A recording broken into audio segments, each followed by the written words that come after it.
बहुत दिनों पुरानी बात है। एक गांव में एक किसान रहता था। पिछले 3 साल से उस गांव में अकाल पड़ा था। ऐसे ही एक दिन वो किसान एक पेड़ के नीचे आराम कर रहा था। तभी उसने एक बिल के पास सांप देखा। तो किसान ने सोचा, ये सांप तो यहीं रहता है, पर मैंने कभी इसकी पूजा नहीं की। शायद इसी वजह से मेरी जमीन सूख गई है। अब मैं रोज इस सांप की पूजा करूंगा। ऐसा सोचते ही उसने एक कटोरे में दूध लाया और उस बिल के पास रख दिया और बोला, हे सर्प देवता, मैं नहीं जानता था कि तुम यहाँ रहते हो, इसलिए मैंने तुम्हारी पूजा कभी नहीं की। मुझे क्षमा कर दो।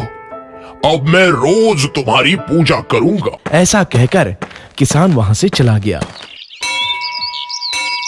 अगली सुबह जब किसान वापस उस बिल के पास आया तो किसान को उस कटोरे में चमकती हुई चीज मिली।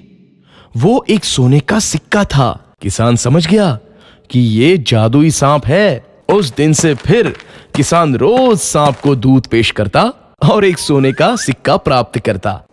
एक दिन की बात है, जब किसान को कुछ काम की वजह से शहर जाना था तो उसने अपने बेटे को पास बुलाया और कहा, बेटा, मैं कुछ दिन के लिए शहर जा रहा हूँ, इसलिए तुम रोज सर्प देवता को दूध पिलाना।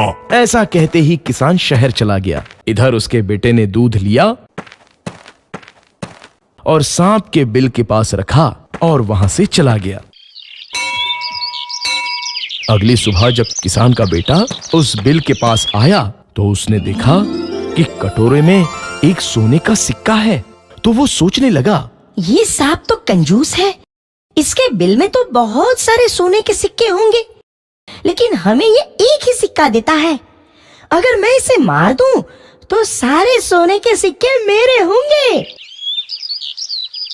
अगले दिन सांप को दूध देते वक्त किसान के बेटे ने सांप के सिर पर एक छड़ी से वार कर दिया। सांप को बड़ा गुस्सा आया और उसने किसान के बेटे को डस लिया। किसान का बेटा गंभीर हालात में उधर से भाग गया। सांप भी जख्मी था तो वो भी अपने बिल में चला गया। किसान के बेटे का उसकी मां ने इलाज करवाया। जब किसान वापस लौटा तो उसकी पत्नी ने सारी हकीकत उसके पति को बता दी। उसको सांप पर बहुत गुस्सा आया। जब किसान सांप के पास गया तो सांप ने सारी सच्चाई उसको बताई। तब किसान को बात समझ आई। वो सांप से बोला, मैं जान गया कि इसमें मेरे बेटे का दोष है। मैं उसकी तरफ से आपसे माफी मांगता हूँ।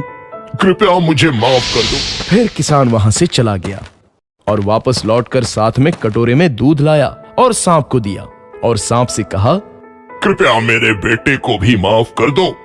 उसने लालच में आकर तुम पर हमला किया, उसे भी माफ कर दो। तो बच्चों, क्या समझे इस कहानी से कि हमें ज्यादा लोभ और लालच कभी नहीं करना चाहिए। यदि हम ज्यादा लोभ, लालच और क्रोध करेंगे तो वो हमें नष्ट कर देगा।